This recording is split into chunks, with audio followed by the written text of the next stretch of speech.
माता पार्वती 41 वर्ष विवाह के बाद में माता पार्वती जी ने जो तप साधना करी, साधना करते ही माता पार्वती जी के शरीर से एक ज्योत प्रकट होने लगी, एक ज्योति प्रकट होने लगी।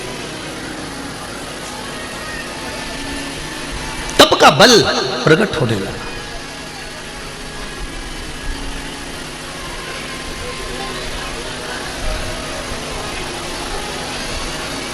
एक प्रश्न आपके और हमारे मन में आता है, गुरुजी, जो हम ये मंदिर में ज्योत लगाते हैं, मंदिर में ज्योति लगाते हैं, मंदिर में दिया लगाते हैं, या यज्ञ कुंड में जो अग्नि होती है,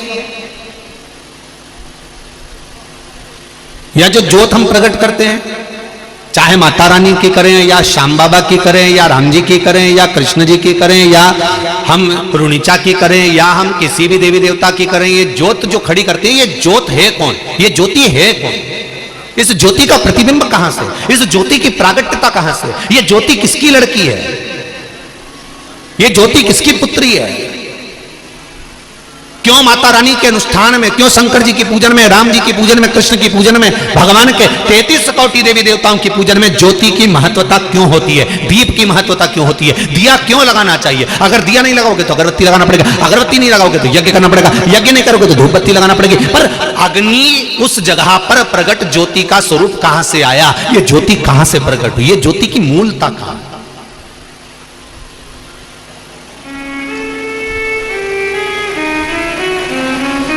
क्यों देवी के मंदिर में अखंड ज्योत जलती रहती है? क्यों शंकर जी के मंदिर में अखंड ज्योत जलती रहती है? क्यों भगवान के मंदिर में अखंड ज्योत जलती रहती है? उस ज्योत का महत्व क्या है? 12 ज्योतिर्लिंग में जाकर देखो, एक ज्योत जलती मिलेगी। देवी जी के मंदिर में जाकर देखो, शक्तिपीठों पर जाकर देखिए, ज्योत जलती मिलेगी। ज्योत नहीं जलेगी तो हवन कुंड में अग्नि जलती मिलेगी, पर ज्योत मिलेगी ही। इस ज्योत की महत्वता क्या? कौन है ये ज्योति? 41 वर्ष मां तब साधना में लीन है, तब कर रही है, ध्यान में मग्न। भगवान शिव की कथा कहती है, भाव से, चित्त से, दिल से, हृदय से, मन से जो आप शिव से मांग रहे हैं, शिव दे रहे हैं। श्रावण का महीना है, भाव से शिव महापुराण के मूल मंत्र का स्मरण दिल से, हृदय से, चित्त से, भाव से करेंगे। जो आस्था चैनल के सामने बैठे हैं वो आस्था चैनल के सामने, जो फेसबुक यूट्यूब पर सुन रहे हैं वो फेसबुक यूट्यूब के सम्मुख में, जो भाटापारा की पावन धारा पर शर्मा परिवार द्वारा जो कथा चल रही है, उस कथा के सुंदर भाव में अपनी जगह पर बैठकर भगवान शंकर के मूल मंत्र का स्मरण कर अपने दिल की बात बाबा देवाधिदेव महादेव से कहें। श्री शिवाय नमस्तुभ्यं, श्री शिवाय नमस्तुभ्यं, श्री शिवाय नमस्तुभ्यं, श्री शिवाय नमस्तुभ्यं, श्री शिवाय नमस्तुभ्यं। बोला सब दुख काटो हार, ओ बोला सब दुख काटो हार। शिव शंकर जपो तेरी माला, भोले बाबा जपो तेरी माला, भोला सब दुख काटो हार, ओ भोला सब दुख काटो हारा। मेरे शंकर, मेरे ओघड़ी, मेरे दयालु, आपकी कृपा चाहिए। शिव कथा कहती है, पार्वती मैया ने जब तप करना प्रारंभ करा, ऐसा तप माता पार्वती ने करा, ऐसा तप करा कि उनके शरीर से, माता के स्वरूप से अग्नि प्रकट होने लगी। अग्नि प्रकट, जैसे ही अग्नि प्रकट हुई, शंकर भगवान सामने आकर खड़े हुए। शिवजी ने देखा कि पार्वती के शरीर से अग्नि निकल रही है। अब थोड़ा सा कथा पर ध्यान देना। ब्रह्मा, भगवान ब्रह्मदेव और भगवान विष्णु ने जब पर्वत को घुमाना प्रारंभ करा था तो अग्नि का खंभ प्रकट हुआ था। मतलब शंकर भगवान को भी ज्योतिर्लिंग कहते हैं, मतलब जिसमें ज्योति समाई है, शिव का स्वरूप समाया।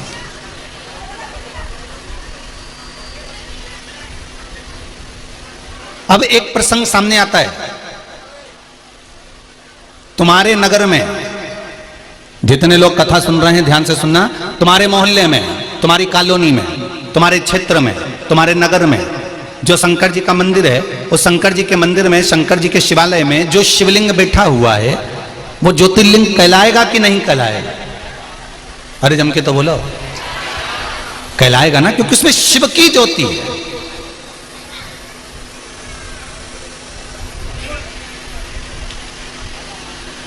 पूरे विश्व में, पूरे विश्व में जो भी शंकर के शिवालय हैं, शंकर के शिवलिंग हैं, जो भी शंकर के मंदिर हैं, उस शिवालय में शंकर भगवान चाहे छोटे से हो, चाहे मोटे से हो, चाहे बड़े हो, चाहे लंबे हो, चाहे छोटे हो, जैसा भी शिवलिंग है, भले वो पारत का है, पाषाण का है, मूंगा का है, हीरा का हो, पुखराज का हो, मोती का हो, पार्थिव हो, जो भी शिवलिंग तुम्हारे मंदिर में है या तुम्हारे मोहल्ले में, नगर में, गांव में, क्षेत्र में, जहां पर भी है, कोई शिवलिंग ऐसा नहीं है जिसमें शंकर की ज्योति नहीं है। प्रत्येक शिवलिंग के अंदर शंकर भगवान की ज्योति विराजमान होती है। प्रत्येक शिव के अंदर जो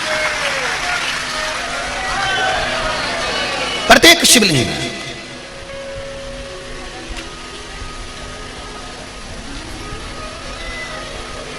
एक पत्र आया, देखिए।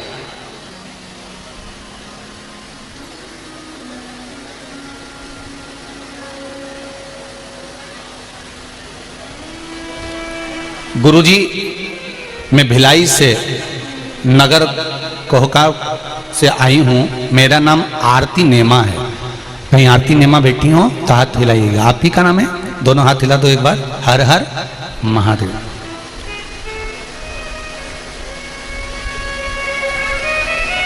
मेरा नाम आरती नेमा है।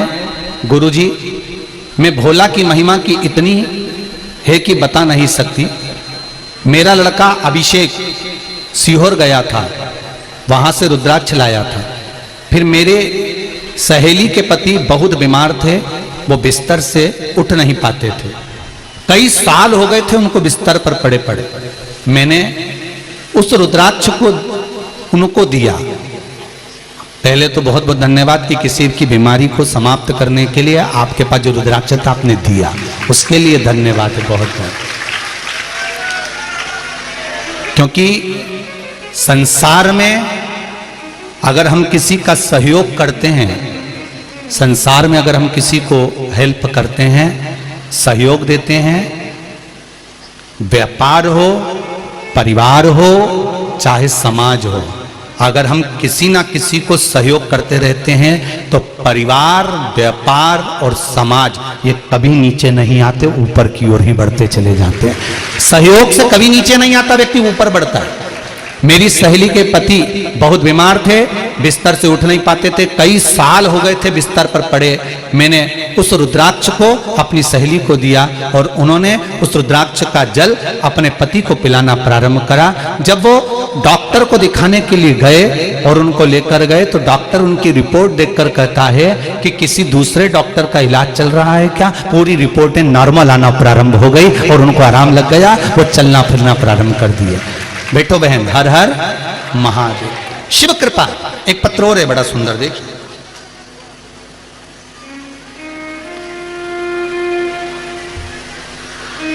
मैं श्रीमती सीमा साहू रायपुर छत्तीसगढ़ से आई हूं। कहीं बैठी हूं सीमा जी?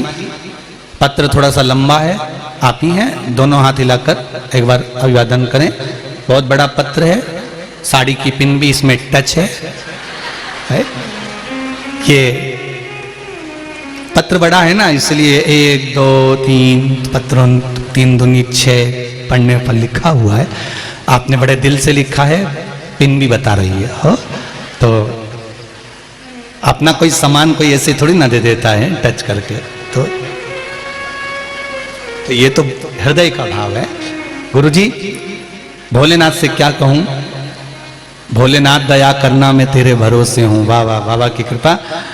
गुरुदेव, जैसा कथा में सुनते हैं वैसा हमने पाया है। बहुत से रोगों से मुक्त कर दिया मेरे बाबा ने मुझे। पेट की समस्या ठीक हुई। बाबा जी, मैं अपनी बीमारी से बड़ी परेशान थी और कई बार आत्महत्या करने की भी सोच चुकी थी, पर मेरे बाबा ने मुझे बचा लिया और मैं अब ठीक हूं। गुरुदेव, इतना रोग रहता था कि उस रोग से सुलझ नहीं पा सकते थे। मैं 30 साल से किराए के मकान में दर दर ठोकर खा रही थी, परंतु मेरे भोलेनाथ कुबेरेश्वर महादेव ने मुझ पर एक छोटा सा फ्लैट दिलवा दिया। अब मैं अपने मकान में रह रही हूं। बाबा को धन्यवाद करने आई हूं। कुबेरेश्वर धाम गई थी, वहां से आने के बाद मैं कोई नींद की दवाई जो खाया करती थी, 12 साल से नींद की गोलियां खाती थी, क्योंकि डिप्रेशन, चिंता, टेंशन इतना था कि बहुत कठिन था जीवन। पर 12 साल से नींद की दवाइयां जो खा रही थी, वहां से कुबेरेश्वर महादेव से आने के बाद एक गोली भी नहीं खा रही हूं और चैन की नींद सो रही हूं। बाबा ने मेरे सब कार्य सफल कर दिए। बाबा,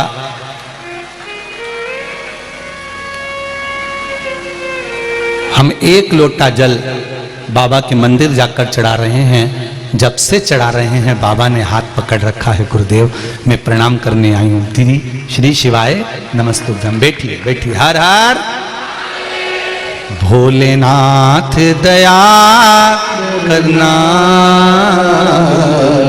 मेरे भरोसे हूँ। जरा दम से तो बोलो। मेरे भरोसे हूँ, मेरे बाबा दया करना, मेरे भरोसे हूँ। फिर निवेदन करूंगा, जैसा मेरी बहन ने लिखा, इतना डिप्रेशन, इतनी चिंता, इतनी परेशानी, जिंदगी का सारा दुख भगवान ने मुझको दे दिया। मरूं नहीं तो क्या, पर मरना उस समस्या का निदान नहीं है। कर्जा हो गया, हो जान दो। कोई पैसे खा गया, खा जान दो। कब्जा कर लिया, कर लेन दो। रिश्तेदारों ने जायदाद ले ली, ले लेन दो।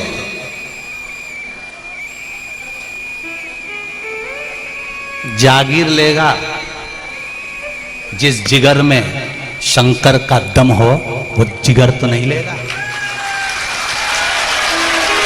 जागीर ही लेगा ना, जिगरा तो नहीं। तो फिर बलवान बनाओ अपने जीवन को, बलवान।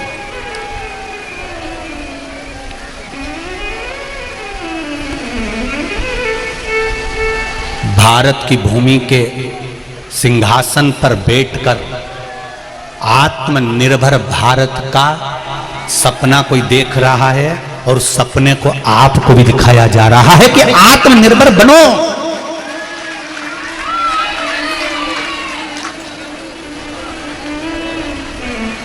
वो आत्मनिर्भरता क्या है?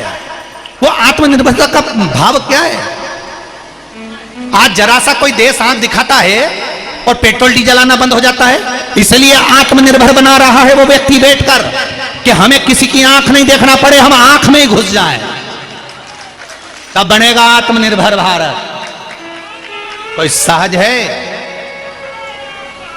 दूसरे के बल पर नहीं जीना। एक बुजुर्ग व्यक्ति की आंख खराब हो गई, अच्छे से समझ लो जरा आत्मनिर्भर भारत। एक बूढ़े व्यक्ति की आंख खराब हो गई, घर का बुजुर्ग था, डॉक्टर साहब को बुलाया। डॉक्टर साहब मुझे दिख नहीं रहा। डॉक्टर साहब कहने लगे तुम्हारी आंखें खराब हो गई, ऑपरेशन करा लो। डॉक्टर साहब ऑपरेशन नहीं कराऊं, अभी यार पैसे की व्यवस्था करना पड़ेगी, बाद में देखा जाएगा। 6 महीने बाद फिर डॉक्टर को बुलाया, आंखों से दिखना बंद हो गया। डॉक्टर ने कहा ऑपरेशन करा लो। डॉक्टर बोला ऑपरेशन कराओ, मना कर दिया, डॉक्टर साहब ऑपरेशन नहीं कराऊं, मेरी बहुएं हैं, 4 बेटे हैं, 4, मुझे आंख से नहीं भी दिखेगा तो मेरे बहू बेटा पोता पोती संभाल लेंगे, मुझे ऑपरेशन की क्या जरूरत है। डॉक्टर ने समझाया, चले गया। 3 महीने के बाद उनके घर में आग लग गई। पतियों ने अपनी अपनी पत्नी और बच्चों को बचा लिया। बुढ़ा व्यक्ति जो आंख से अंधा था वो अंदर रह गया। पड़ोसियों ने जाकर उसको बाहर निकाला। तब उससे कहा कि हमने तुम्हें बाहर निकाल दिया। उस आंख के अंधे व्यक्ति ने तुरंत अपने डॉक्टर के पास जाकर कहा, मेरी आंखें लगा दो, अगर मेरी आंख होती तो मुझे अंदर पड़े रहना नहीं पड़ता, दूसरे पर निर्भर नहीं रहना पड़ता, मैं खुद देख लेता कि आग लग गई है तो निकल कर बाहर हो जाता। आत्मनिर्भर होना बहुत जरूरी है, नहीं तो कोई आग लगाकर पटक देगा और तुम जलते रहेगा। स्वयं बनिए आत्मनिर्भर।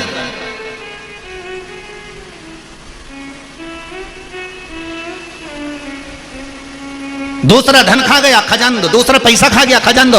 हम कर्जे में डूब गए। अरे डूब गए तो क्या हुआ, निकलोगे तो। कर्जे में आज डूबे हो, कल थोड़ी ना डूब पाओगे।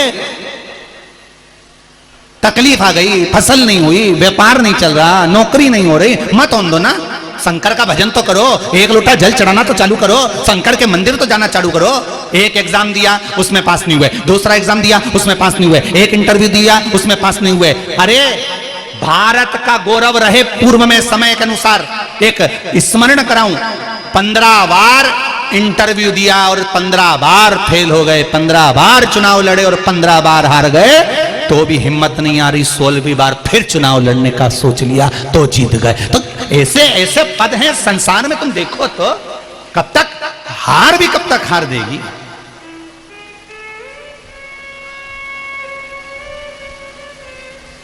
हार भी कब तक हार देगी।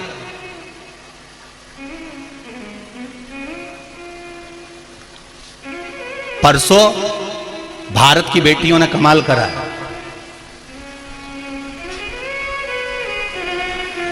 काय का खेल था वो, शर्मा जी जो मैसेज करा उन्होंने अपने व्हाट्सएप पर, कॉमनवेल्थ का।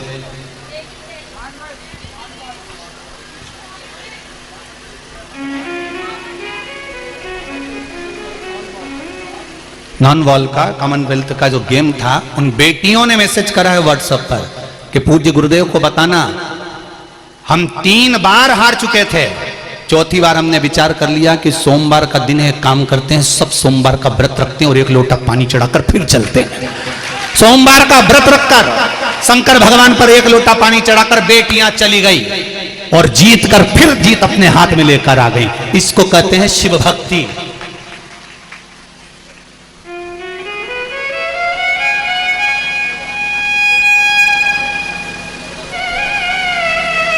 इस भारत की भूमि की वो राष्ट्रपति बनी है।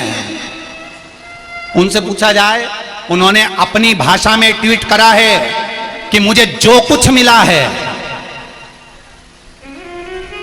मुझे किसने संभाला, उन्होंने ट्वीट करा है ट्विटर पर, मुझे संभाला किसी ने और मेरा साथ अगर किसी ने दिया है और मुझे अगर राष्ट्रपति के सिंहासन पर भी बिठाया है तो कोई दूसरा नहीं, मेरा देवाधिदेव महादेव ने बिठाया।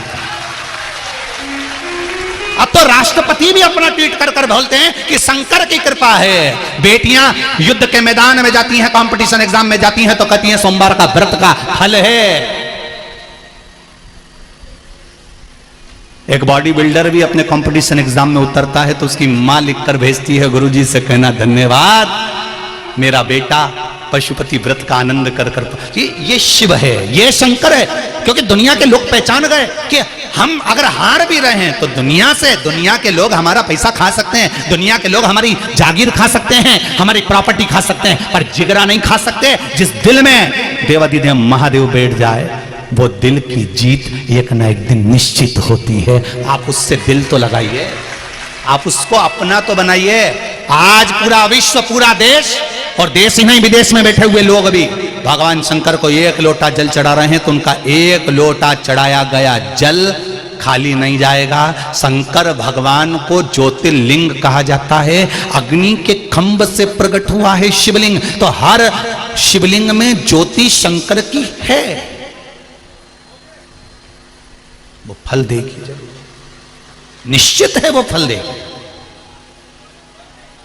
जब शंकर के शिवलिंग में ज्योति शिव की है तो माता के जितने शक्तिपीठ हैं, माता के जितने मंदिर हैं, माता के जितने स्थान हैं, ये भी ज्योति की एक स्वरूप है, ज्योति का एक स्वरूप।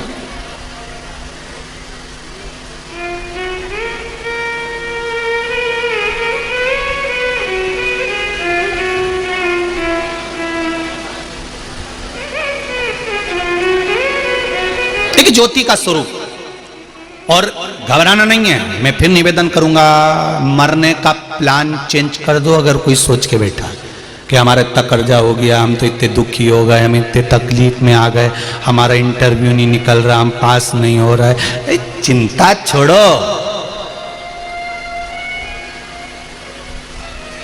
तुम तो छाती पे हरी मूंग दलो, अपने टेंशन वेंशन नहीं करो। कई माताएं कहती हैं हमारे 12 साल हो गए शादी को, बच्चे नहीं है, 14 साल हो गए, 20 साल हो गए, लोग अब शब्द करते हैं, काय का चिंता। शंकर पर विश्वास है, शिव पर भरोसा है, और अगर शंकर पर भरोसा है तो एक लोटा जल चढ़ाना चालू कर देगा, और उसके सामने जब बैठे, शिव के सम्मुख में जब जाए तो दिल से उसको कहो।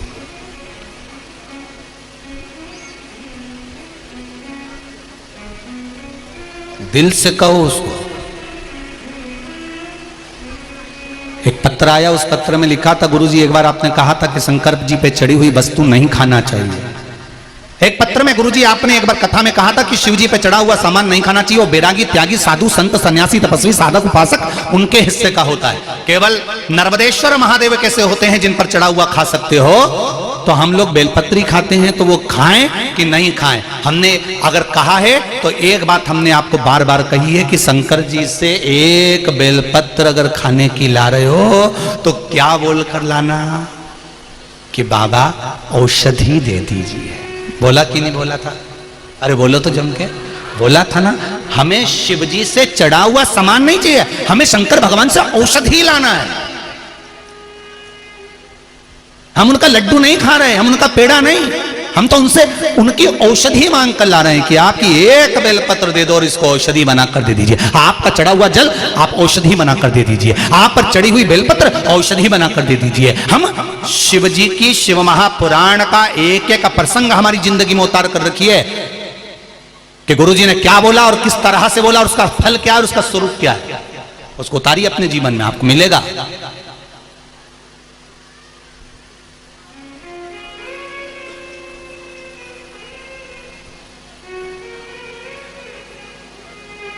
और एक बात ध्यान रखिएगा, व्यासपीठ से जितना पहले, आज भी शर्मा जी और गोयल जी जानते होंगे, दिन भर हमारे कमरे में हम किसी को आने नहीं देते, ये जानते हैं शर्मा जी।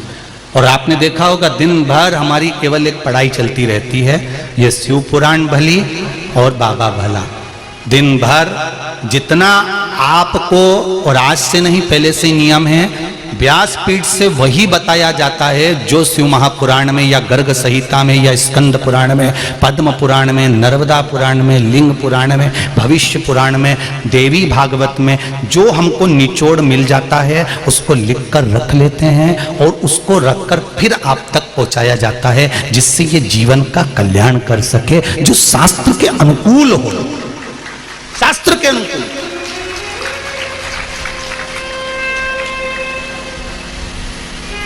उसको वहां तक पहुंचाना, उसका फल कितना है, उसका स्वरूप कितना है, उसका आनंद कितना है।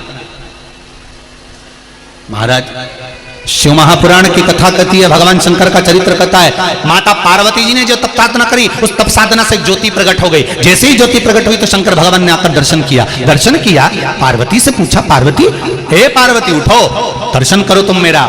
पार्वती नेत्र खोलकर भगवान का दर्शन करती है तो उन दोनों के बीच में एक ज्योति खड़ी थी, एक ज्योति का पुंज खड़ा था। शंकर भगवान ने पार्वती से कहा, पार्वती ये कौन है? पार्वती जी कहती है, मेरी तप साधना से, मेरे तेज से ये अग्नि का एक ज्योत उत्पन्न हुई है। शिव जी कहते हैं ये आपके और हमारे बीच में प्रकट हुई है, इसलिए ये हमारी पुत्री के रूप में मानी जाएगी। आज से ये हमारी पुत्री का भाव इसमें प्रकट रहेगा। जो ज्योति भगवान के मंदिर में लगाई जाती है, जो ज्योत भगवान के मंदिर में प्रकट करी जाती है, वो ज्योति कोई और नहीं, मेरे शंकर भगवान पार्वती, भगवान शिव और पार्वती के तेज पुंज से प्रकट हुई एक कन्या के रूप में है, जिसको ज्योत्सना, ज्योति, कल्याणी, यज्ञेश्वरी कहा जाता है।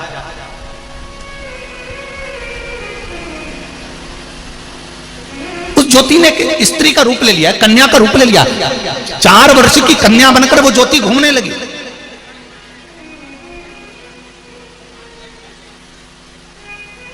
चार वर्ष की कन्या बनकर ज्योति घूमने लगी।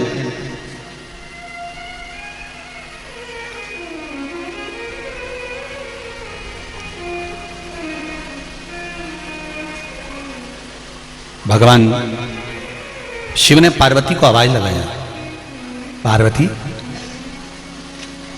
ए पार्वती। पार्वती जी बोली, हाँ प्रभु बोलिए।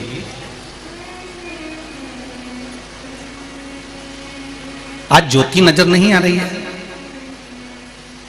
यज्ञेश्वरी नहीं दिख रही है, आज कल्याणी गई कहां?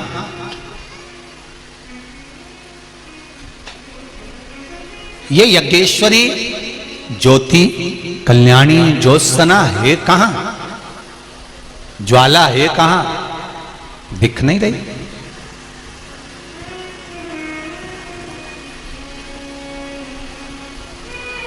पार्वती मैया ज्योति को ढूंढने के लिए गई। हिमालय के शिखर पर,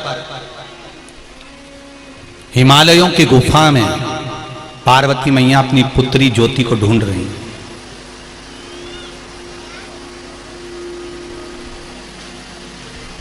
एक स्थान पर ज्योति बैठी, भगवान शिव और पार्वती का सुंदर स्वरूप धारण कर कर भगवान शंकर और पार्वती का स्मरण कर रही थी, बैठी थी और माता पिता का स्मरण कर रही थी।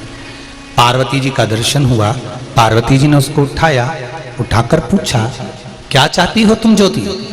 ज्योति कहती है, ज्योत्सना कहती है, यज्ञेश्वरी कहती है, मां मैं माता और पिता को छोड़कर कहीं जाना नहीं चाहती,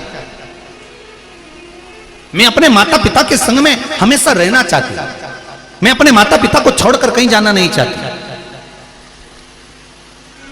पार्वती जी ने वचन दे दिया, सुनो ज्योति, मैं तुम्हें वर देती हूं, मैं जहां पर विराजमान रहूंगी उस जगह पर अगर ज्योति नहीं होगी तो मैं उस पूजन को कभी स्वीकार नहीं करूंगी। शंकर भगवान ने भी वर दे दिया, सुनो ज्योति, जहां शंकर भगवान का ये शिवलिंग विराजमान होगा, चाहे वो कंकर, पाषाण, माणिक, मोती, पारद, स्फटिक, जो भी शिवलिंग होगा, चाहे वो घर में हो, चाहे वो मंदिर में हो, चाहे वो खुले स्थान पर हो, जहां शिवलिंग होगा उस शिवलिंग में तेरा स्थान जरूर होगा। तो वो शिवलिंग को ज्योतिर्लिंग का रूप भी कहा जाता है। जहां शिव है वहां ज्योति है, जहां पार्वती है वहां ज्योति है। अब समझना अपने को ये है, कोई भी पूजन हो, कोई भी अनुष्ठान हो, कोई भी यज्ञ हो, कोई अवसर हो, कोई पूजन हो, कोई पाठ हो, कोई अनुष्ठान हो, उस अनुष्ठान में सबसे पहला काम होना चाहिए कि दीप प्रज्वलन हो। क्या होना चाहिए? दीप प्रज्वलन, दीप जलना चाहिए। इसलिए आप लोगों को कहते हैं कि ये अंग्रेजों की जो नई नई लीलाएं हैं कि केक काटो और मोमबत्ती बुझाओ और हैप्पी बर्थडे ने टू यू गाओ, ये हमारे सनातन धर्म का नहीं है। हमारा सनातन धर्म कभी नहीं कहता कि काटो और खाओ। सनातन धर्म में यह कभी नहीं हुआ कि काटो और खाओ। सनातन धर्म में तो आज भी भगवान कृष्ण का जन्मोत्सव मनाया जाता है, राम जी का जन्मोत्सव मनाया जाता है, भगवान दत्त का जन्मोत्सव मनाया जाता है, प्रागट्योत्सव मनाया जाता है। तो हमारे यहाँ आज भी भागवत जी में जब भगवान कृष्ण का जन्मोत्सव मनाते हैं तो लड्डू बंटवाते हैं। लड्डू बंटवाना मतलब जो नुक्ति, मोतीचूर नुक्ति अलग अलग रहती है, रवा अलग अलग रहता है, बेसन अलग अलग रहता है, उनको जोड़ दिया जाता है और जोड़कर एक करा जाता है। तो वो जन्मदिन काम का रहता है कि सबको जोड़कर एक कर दो। सनातन धर्म में ये नहीं है कि काट के अलग कर दो। यहाँ ये पुराना जो दूसरा धर्म है इसमें काट कर अलग कर कर खा जाते हैं, पर सनातन धर्म कहता है समझ जाओ, सीख जाओ कि ये दुनिया के लोग हैप्पी बर्थडे टू यू में काट कर अलग कर कर खा रहे हैं। ये बता रहे हैं तुमको कि हम तुमको परिवार में से धीरे से काटेंगे, तेरा जन्मदिन रोड पे जाके मनाएंगे, तू बहुत जोरदार है, बहुत बढ़िया है, गाड़ी के बोनट पे केक रखेंगे, काटेंगे और तेरे को परिवार से अलग खींचना चालू करेंगे, मित्र बनेंगे, सखा बनेंगे और तेरे ही पैसे को बर्बाद कर कर अलग कर करके तेरा भाई बुरा, तेरी माँ बुरी, तेरे पिता बुरे, तेरे भाई बंधु सखा बुरे, उसकी दिमाग में भर भर कर, क्योंकि जैसे केक काट कर अलग करा गया, खाया गया, ऐसे ही परिवार के किसी व्यक्ति को काट कर अलग करा जाता है दोस्तों के द्वारा। धीरे धीरे धीरे दूसरे धर्म में प्रवेश करा देते हैं और फिर उसको पूरा की पूरा निकल जाते हैं, निकल जाते। ये सनातन धर्म के विरोधी हैं। सनातन धर्म कभी नहीं कहता कि तुम केक काट कर अलग करो और खा जाओ। ये दूसरे लोग लगे हुए हैं।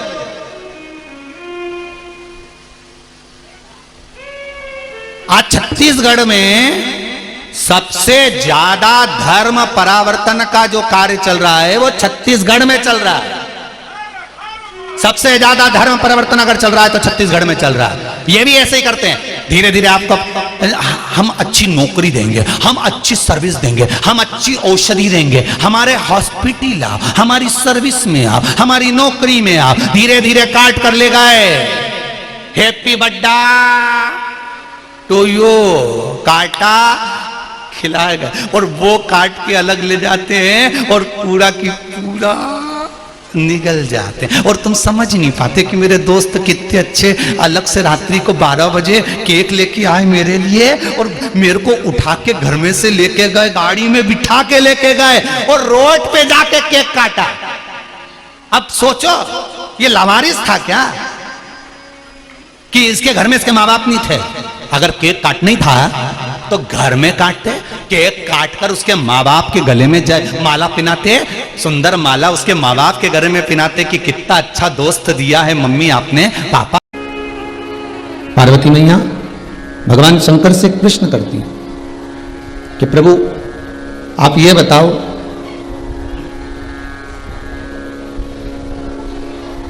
कि संसार के मानव को, मृत्यु लोक में रहने वाले जीव को भगवान का भजन, भगवान का नाम जाप, भगवान का स्मरण मंत्र जाप, नाम जाप तब करना चाहिए।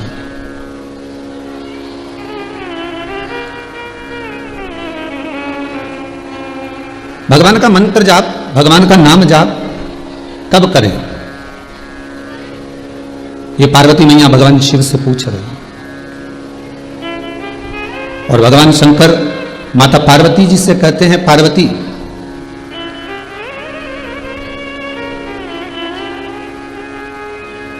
अगर संसार का मानव मंत्र जाप करना चाहता है, मेरा नाम लेना चाहता है, राम नाम, कृष्ण नाम, शिव नाम, भक्ति में डूबना चाहता है, भगवान के भजन में अगर डूबना चाहता है, तो उस मनुष्य को मृत्यु के कुछ समय पहले भगवान का नाम ले लेना चाहिए। अब बहुत ध्यान से सुनिएगा महाराज, डिले कम करिए, आवाज बढ़ाइए। मृत्यु के कुछ क्षण पहले, मृत्यु के कुछ समय पहले मंत्र जाप कर लेना चाहिए, नाम जाप कर लेना चाहिए। पार्वती जी ने पूछा, व्यक्ति को कैसे मालूम कि मरना कब है, प्राण कब छूटना है?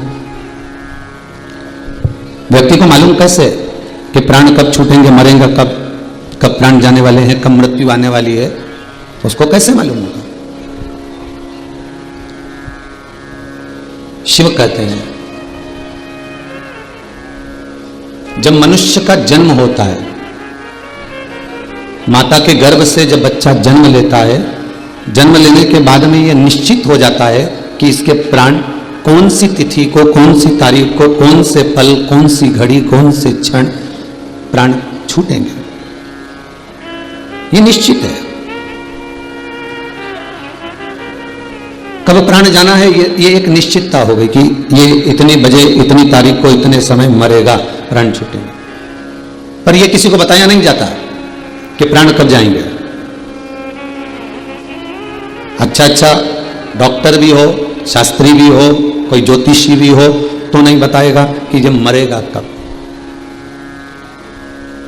मृत्यु की घड़ी को भगवान शिव कहते हैं, वो मैंने साध कर रखा है। मृत्यु की घड़ी को मैंने छुपा कर रखा है।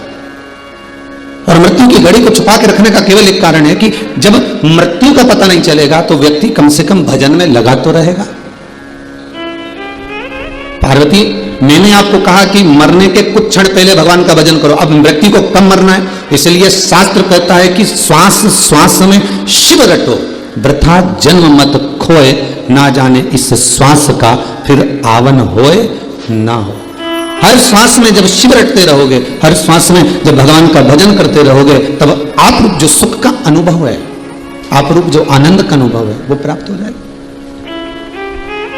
आज स्वर्गीय श्री नारूजी बोंडे की स्मृति में आज उनका परिवार, श्रीमती निर्मला जी बोंडे, बहू श्रीमती सोनम जी बोंडे, पुत्र श्री विजय जी बोंडे, बोंडे परिवार ये छिंदवाड़ा का यदि कथा करवा रहा है तो शिव का कुछ भाग, शिव का कुछ आनंद, शंकर का कुछ अनुमोदन, शिव कृपा कुछ तो प्राप्त हुआ होगा।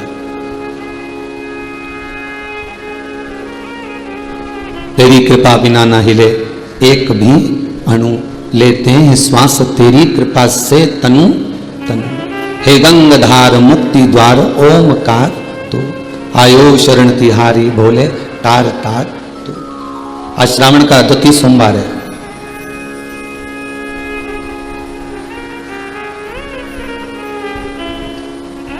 कुछ तो कृपा शिव की है जो बोंडे परिवार कथा करवाया, कुछ तो कृपा शंकर की है जो आप सब आस्था चैनल के माध्यम से, फेसबुक यूट्यूब के माध्यम से, टीवी के सम्मुख में बैठकर, भगवान के धाम में बैठकर, कुबेरेश्वर धाम का स्मरण कर कर इस पावन शिव महापुराण की कथा को सुन रहे हैं। कोई पूर्वजों का पुण्य एकत्रित हुआ होगा, तब जाकर ये पावन कथा हमको सुनने को मिल रही। और वो भी कथा कोई साधारण नहीं, गंगा शिव महापुराण की कथा।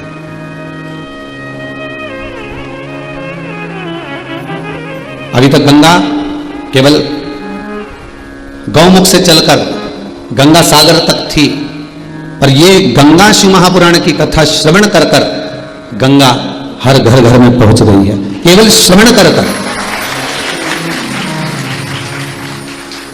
शंकर की कथा को श्रवण कर कर ये गंगा घर घर तक पहुंच रही है।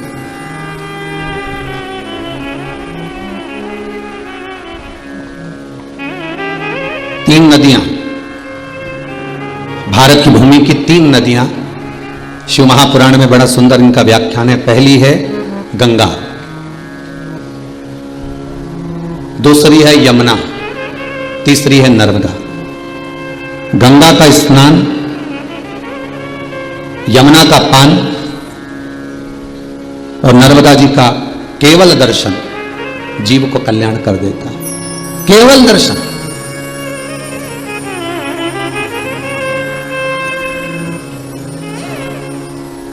गंगा, यमुना, नर्मदा, इन तीनों का जो सुख है, गंगा नर्मदा यमुना का जो सुख है, गंगा नर्मदा यमुना का जो आनंद है, तो गंगा स्वतः स्नान करने वाले को तार रही है, यमुना पान करने वाले को तार रही है, और नर्मदा केवल दर्शन करने वाले को तार रही है, केवल दर्शन करने वाले। और ये तीनों नदियां वामन अवतार के समय पर इनका प्रागट्य का क्रम है महाराज। तीनों के प्रागट्य का क्रम वामन अवतार के समय पर। एक कथा श्री वामन पुराण की बड़ी सुंदर है।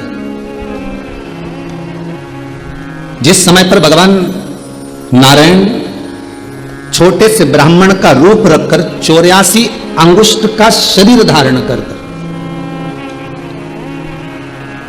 84 अंगुष्ठ का शरीर,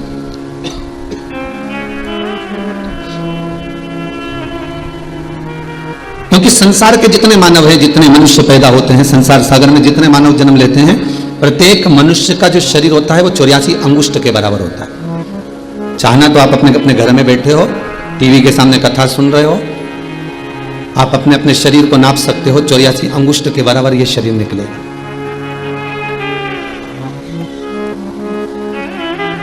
एक छोटा सा बच्चा जन्म लेता है, भले वो 4 महीने का हो, 6 महीने का हो, वो अपने अंगूठे से नापेगा तो उसका शरीर 84 अंगुष्ठ के बराबर निकलेगा। बच्चा बड़ा हो गया 10 साल का, वो अपने अंगुष्ठ से नापेगा तो 84 अंगुष्ठ के बराबर निकलेगा। और बड़ा हो गया, अवस्था 70 की भी हो गई तो अपनी अवस्था में नापेगा तो 84 अंगुष्ठ के बराबर उसका शरीर निकलेगा। 84 अंगुष्ठ का ये शरीर, स्वयं वामन भगवान 84 अंगुष्ठ का शरीर धारण कर कर, एक हाथ में छत्र लेकर, दूसरे हाथ में कमंडल लेकर राजा बलि की यज्ञशाला में भिक्षा मांगने गए।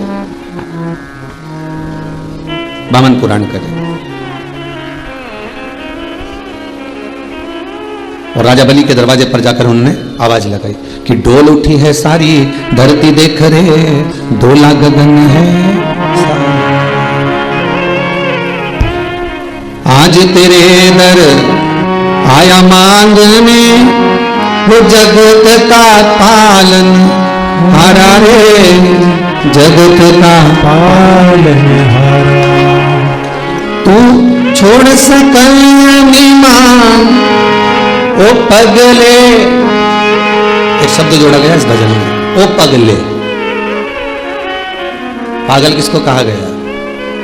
जो मीराबाई भगवान की भक्ति में दिन रात रमी रहती थी, लोग उसको बावरी कहते। बावरी मतलब पागल। नामदेव जी महाराज को लोग पागल कहते हैं, कर्माबाई को लोगों ने पागल कहा, संत तुकाराम जी को लोगों ने पागल कहा, रामकृष्ण परमहंस जी को लोगों ने पागल कहा। राष्ट्र के जितने संत, साधु, सन्यासी, तपस्वी, साधक, उपासक जो भगवान की भक्ति में लगे रहे, दुनिया के लोगों ने उनको ताने दिए, अपशब्द कहा, पागल कहा, आड़े टेढ़े संबोधन से पुकारे। आप भी रोज रोज कथा खोलकर बैठ जाओ, रिमोट हाथ में लिया और 2 बजे और तुम कथा खोलकर बैठ जाओ तो घर के लोग तुमको भी पागल करने लगेंगे। ये तो पगली हो गई है, ये तो बावरी हो गई, ये तो कमली हो गई, इसमें तो अक्कल नहीं रही है, ये पागल है।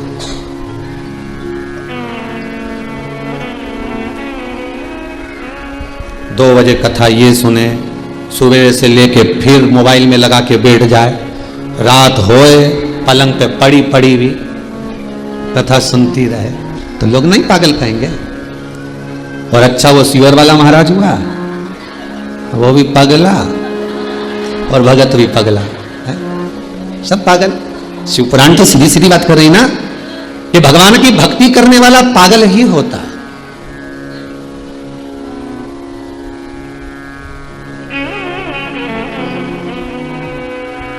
जो भगवान के भजन में डूबा हुआ है वो पागल है।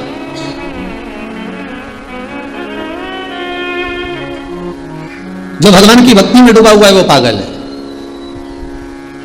और आज वामन भगवान राजा बलि के सम्मुख में करें कि राजन, अरे ओ पगले, कर ले तू थोड़ा, ये मौका फिर नहीं मिलना।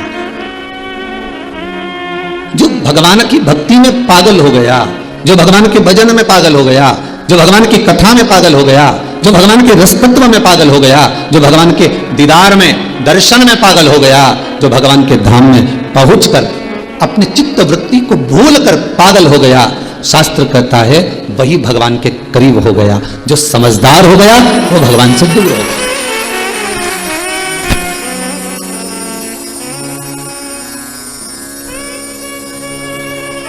दो तरह की बहू होती है घर में, एक समझदार बहू, एक पगली बहू। ठीक है, तुम्हारे घर में भी होगी। जितने लोग कथा सुन रहे हो आस्था चैनल पर, जितने लोग कथा सुन रहे हो मोबाइल पर, जितने यूट्यूब फेसबुक पर श्रवण कर रहे हो, और जितने आनंद से अपने अपने घरों में बैठकर कथा का सत्र श्रवण कर रहे हैं, आपके घर में भी दो तरह की बहू होगी, एक समझदार, एक पगली।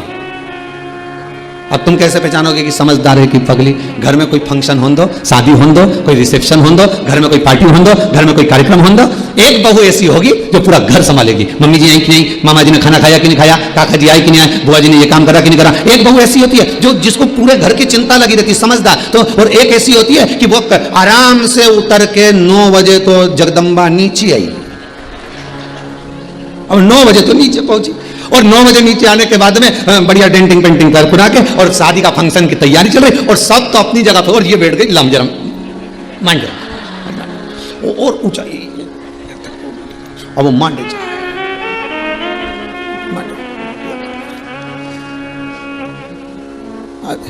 अब इतनी वो जेठानी इतना काम कर रही है, देवरानी इतना काम कर रही है, और तू मेहंदी मंडवा रही है। फिर इतने में किसी ने कहा, देखो तुम्हारी बहू में तो अक्ल ही नहीं, मेरी इस बहू में तो बिल्कुल अक्ल नहीं, रत्ती भर की भी। वो देखो बेचारी कितना काम कर रही है, कितनी देर से लगी है, सबको पूछ रही है, सबका सामान समेट रही है, सबका सामान उठा के रख रही है, बर्तन भांडा उठा के रख रही है, कपड़ा लत्ता उठा के रख रही है, और एक ये मेहंदी मंडवाने बैठ गई। और जैसे मेहंदी से उठी,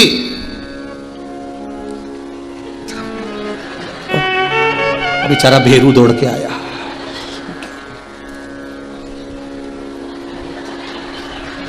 पगली। अब ये पागल, अब बेचारा रोटी की थाली वाली लगा के लाया, डुबा डुबा के खिला दिया। अब यही कर सकता, पहले से तो वो भी डूबा हुआ है, डुबा डुबा खिला। अब उनमें तो अकल नहीं थी, नमक धर लाता, अब खिला। फिर किसी ने कहा, देख लो तुम्हारी बहू सब काम में लगे और वो खाना खा रही है, अक्ल नहीं है, पगली है। अब समझदार जो बहू थी उसने पूरा काम संभाला, कपड़े संभाले, जेवर संभाला, घर में ताला भी लगाया, चाबी भी लगाई, कमर में खोस के भी लाई, सब माता पूजन करने चले गए, सब मंडप करने चले गए, सब रिसेप्शन में चले गए, और ये संभालती फिरी, और एक तैयार हो हुआ कि वो तो खूब एंजॉय करे। अब एक पागल है, एक समझदार है। अब तुम समझदारी रखोगे तो तुम्हें क्या जायदाद का हिस्सा ज्यादा मिल जाएगा? जम के तो बोलो नहीं। सास की रकम ज्यादा मिलेगी? नहीं, उतनी मिलना है, भले तुम दौड़ दौड़ के काम करो, चाहे।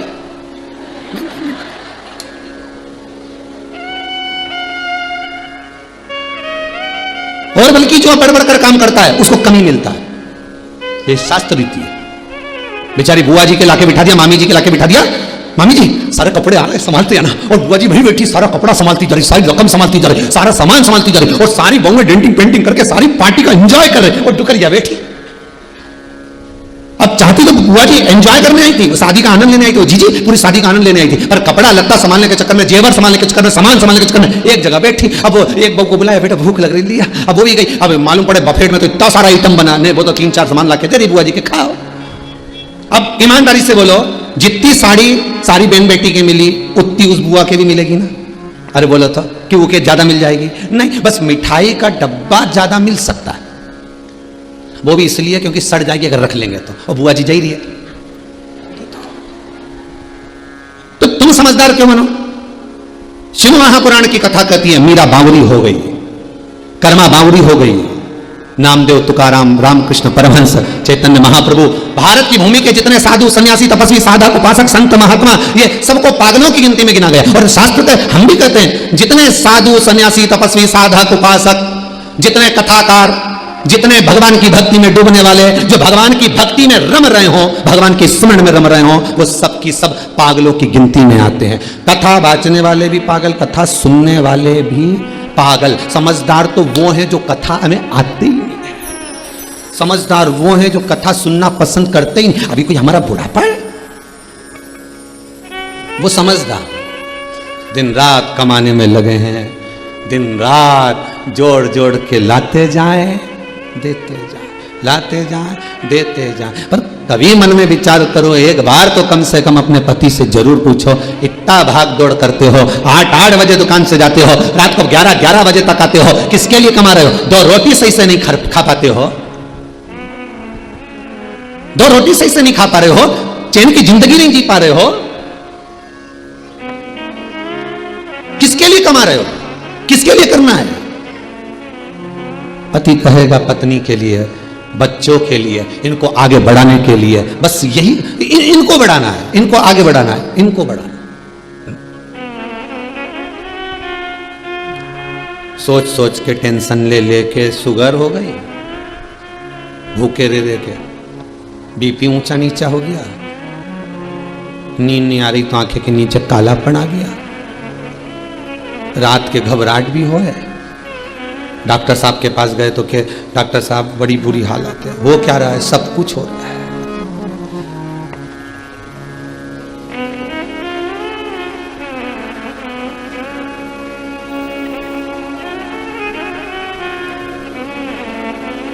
फिर बस शरीर साथ नहीं दे रहा।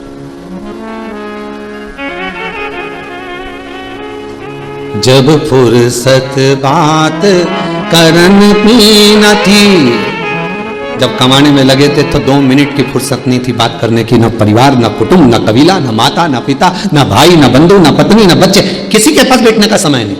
जब फुर्सत बात करन की न थी, फिर बतियाने वाला कोई नहीं, वावारी दुनिया मतलब की दुनिया में किसी का कोई नहीं, वावारी दुनिया मतलब की दुनिया में किसी का कोई नहीं, वावारी दुनिया मतलब की दुनिया में किसी का कोई नहीं, वावारी दुनिया मतलब की दुनिया में किसी का कोई नहीं, दुनिया में किसी का कोई नहीं, दुनिया में किसी का कोई नहीं, दुनिया में किसी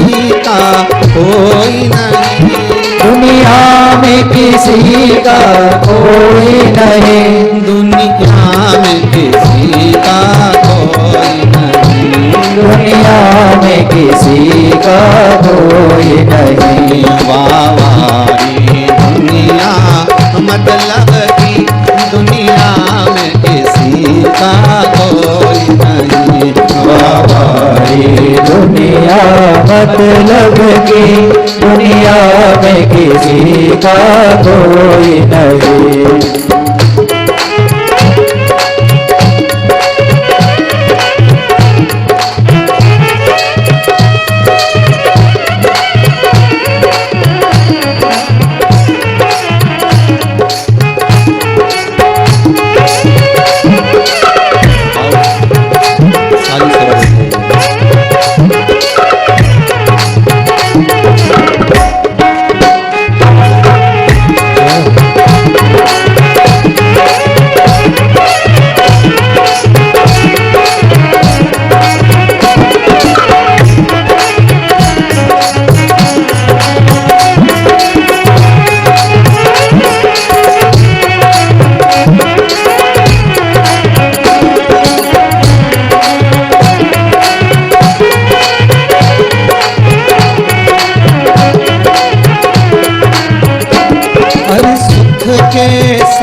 हजारों थे, हम सुख के साथी हजारों थे, हर सुख के साथी हजारों थे, हर सुख के साथी हजारों थे, जब दुख पड़ा तब कोई नहीं, जब दुख पड़ा जब कोई नहीं, जब दुख पड़ा तब कोई नहीं, जब दुख पड़ा तब कोई नहीं, वावारी दुनिया मतलब की दुनिया में किसी का कोई नहीं,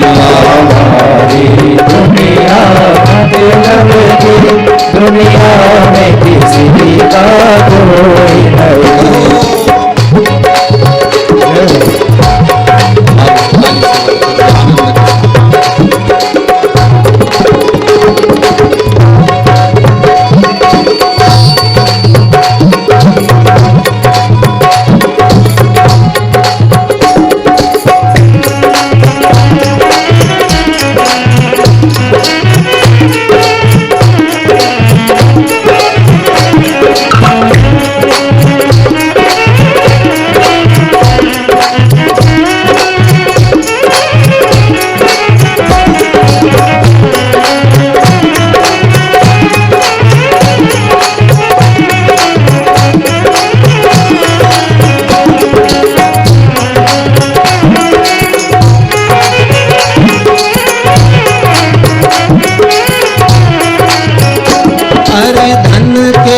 साथी हजारों थे, हर धन के साथी हजारों थे, हर धन के साथी हजारों थे, हर धन के साथी हजारों थे।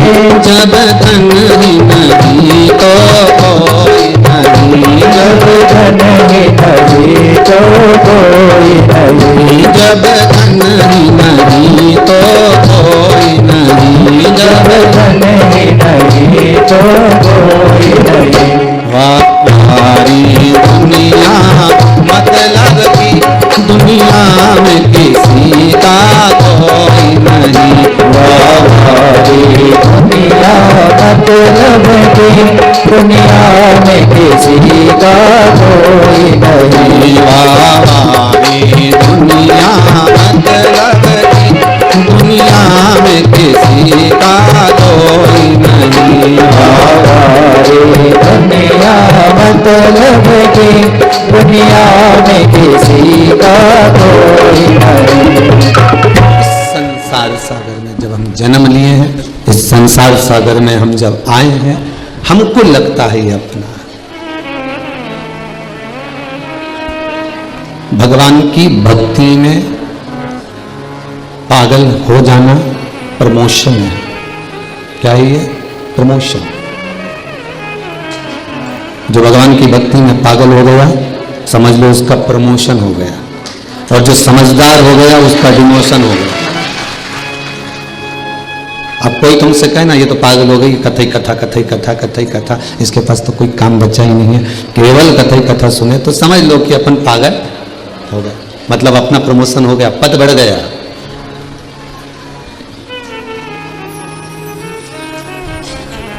प्रमोशन हो गया, पद बढ़ गया।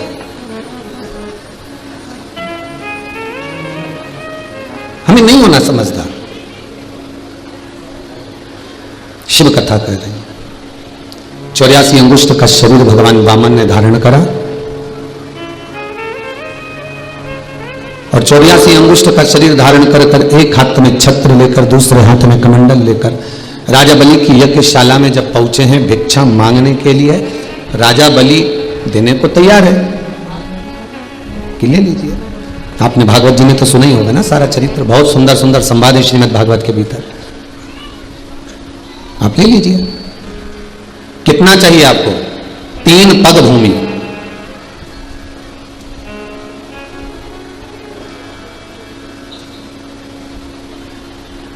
तीन पग भूमि में सब कुछ हो जाएगा। हाँ, तो राजा बलि को हंसी भी आई कि ये इतना छोटा सा बच्चा है, कितना नापेगा ये, इतना सा बच्चा नापेगा भी तो जमीन कितनी नापेगा ये। राजा बलि ने कहा एक काम करो, हमारे पांव से नाप कर दे देते। वामन भगवान ने मन में सोचा तेरे पांव से नब्बा ना होती तो नहीं आया काहे को, टाइम भी तो बर्बाद करा कि नहीं करा मैंने आके है, और हम तो हमारे पांव से नाप लेंगे। तो राजा बलि बोला कि एक काम करो कि फिर तुम थोड़ा और ज्यादा मांग लो। अब वामन भगवान ने मन में सोचा इतना ही निकल जाएंगे वही बहुत है। कहने को तो कहने वाला व्यक्ति कुछ भी कह दे, कुछ भी कह दे। तू एक बार मुझे बोल के तो देख, तेरे लिए चांद तोड़ लाऊं। तू एक बार बोल के तो देख, तेरे लिए चांद तोड़ कर लिया हूं, सितारा तोड़ के लिया हूं। इतने में मम्मी ने आवाज लगाई, छत पे से कपड़ा उठा ला, ये चांद बाद में तोड़ लिया, पहले कपड़ा तो उठा ला। सारे अरमानों में पानी फिर गया, चांद तोड़ रहा था, अब कपड़ा उठाने जा। कहने को तो कोई नहीं कुछ कह रहे। एक बच्ची गार्डन में घूम रही थी, वो अपने कोई पति से बोल रही होगी, शादी पक्की हो गई होगी या जो भी कुछ हुआ होगा, तो बोल रही थी अपनी एक बार शादी तो हो जान दो, पूरे घर को स्वर्ग बना दूंगी, तुम्हें टेंशन लेने की बिल्कुल जरूरत नहीं, क्यों चिंता करती हूं, पूरे घर को स्वर्ग बना दूंगी। हमने भी देखकर कहा गजब का विल पावर है, घर को स्वर्ग बनाएगी और घर के लोगों को स्वर्गवासी। अब ये घर को स्वर्ग बना देने वाले को स्वर्गवासी, गजब। कहने को कुछ भी कह दो, तुम बोलो तो सही, तुम कहो तो सही। तो राजा बलि बोल रहा है कि मैं 3 पग भूमि को नाप कर दे देता हूं, अपने पांव से नाप देता हूं, और भी ज्यादा मंगल नहीं चाहिए। तब आखिरी का जो निर्णय था वो ये था कि भगवान अपने पांव से नाप रहे हैं। अपन को तो शिव पुराण का आनंद लेना, ये भागवत का थोड़ा सा संवाद है। गंगा अवतरण की कथा है, एक वामन पुराण में गंगा अवतरण की कथा ये भी लिखी गई है, उसको भी समझ लीजिए। 3 पग भूमि, ठीक है। शुक्राचार्य बाबा ने आकर मना किया, फिर भी नहीं माने, नापने के लिए अग्रण्य हुए। कमंडल के अंदर जो टोटी थी उसमें शुक्राचार्य जी जाकर बैठ गए, एक आंख लगाकर देखने लगे कि बाहर क्या हो रहा है। पानी नहीं निकला कमंडल से। पूछा गया कि कमंडल से पानी क्यों नहीं निकल रहा, तो वामन भगवान बोले मुझे लगता है कमंडल में कचरा अड़ गया। अब इनके क्या मालूम था कि शुक्राचार्य जी अड़े बैठे, कचरा अड़ गया मुझे लगता है। अच्छा हाँ, जमीन नहीं निकल रहा। तो इतने में राजा बलि बोला मैं कचरा साफ करके लेके आता हूं। तो वामन भगवान बोले तुम्हें कचरा साफ करने की क्या जरूरत। भगवान बोले, वामन भगवान बोले हमारे तो जितने अवतार हुए हर अवतार में हमने कचरा ही साफ करा। राम अवतार में रावण को साफ कर गए, कृष्ण अवतार में कंस को कर गए, नरसिंह अवतार मिला हिरण्यकशिपु को कर गए, बरहा अवतार मिला हिरण्याक्ष को कर गए। जरा देव शुक्राचार्य जी को दे इधर। कमंडल हाथ में लिया, कुसा की चटाई में से कुसा खींची, एक टोटी में जो दी, शुक्राचार्य जी की एक आंख निपट गई, अब केवल एक ही रह गई। कितनी सुंदर बात श्रीमद् भागवत में लिखी, शिव महापुराण में लिखी कि माता पिता, घर का बुजुर्ग, घर का बड़ा, घर का वयो, घर का वृद्ध, घर का जो बड़ा होता है, बुजुर्ग होता है, घर के जो बड़े होते हैं, उनकी दृष्टि एक होना चाहिए। तो इसका मतलब ये नहीं कि तुम घर जाके निपटा दो, उनकी दृष्टि एक होना चाहिए। एक से क्या मतलब है कि अगर 4 बहुएं हैं तो चारों के प्रति एक बराबर का प्रेम हो, 3 बेटे 3 के बराबर का प्रेम हो, 2 बेटे 2 के प्रति बराबर का प्रेम हो, 4 बेटियां 4 के प्रति बराबर का प्रेम हो। पहले की माताएं बड़ी समझदार होती थी, जब दिवाली पे कपड़ा लेने जाती थी एक थान का कपड़ा कटवा के लेके आती थी, लल्लू कल्लू ने पप्पू ने मुन्ना सब के एक जैसा पहना देती थी।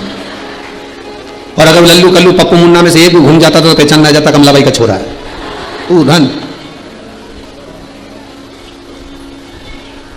कपड़ा से पहचान जाए कि ये एक ही थान का है, एक जगह का कटा हुआ।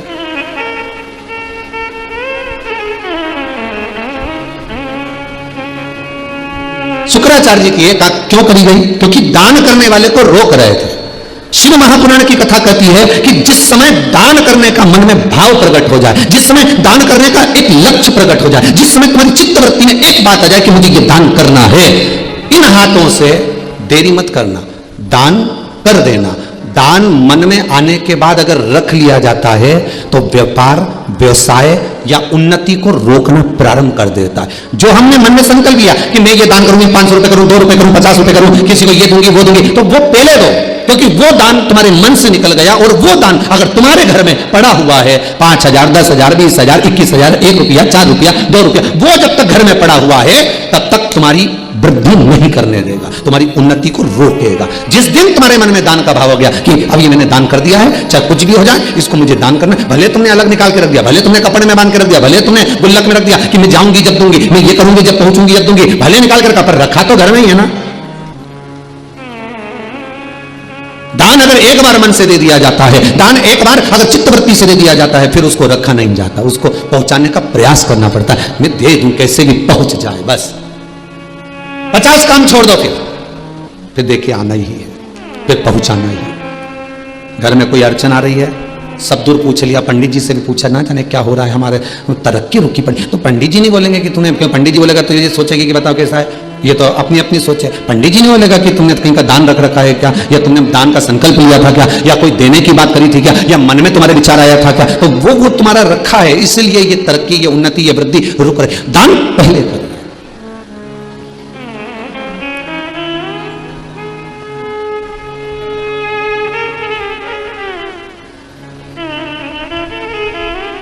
कितना सुंदर लिखा, 100 काम छोड़ो पहले स्नान करो, 1000 काम छोड़ो पहले भोजन करो,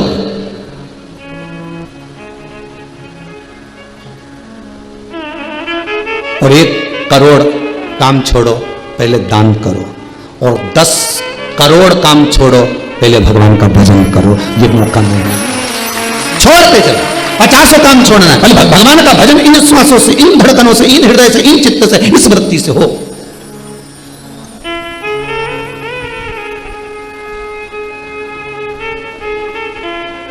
भगवान का नाम निकलता रहे चित्त वृत्ति से, मन से, ये नाम भगवान का हम जपते रहे।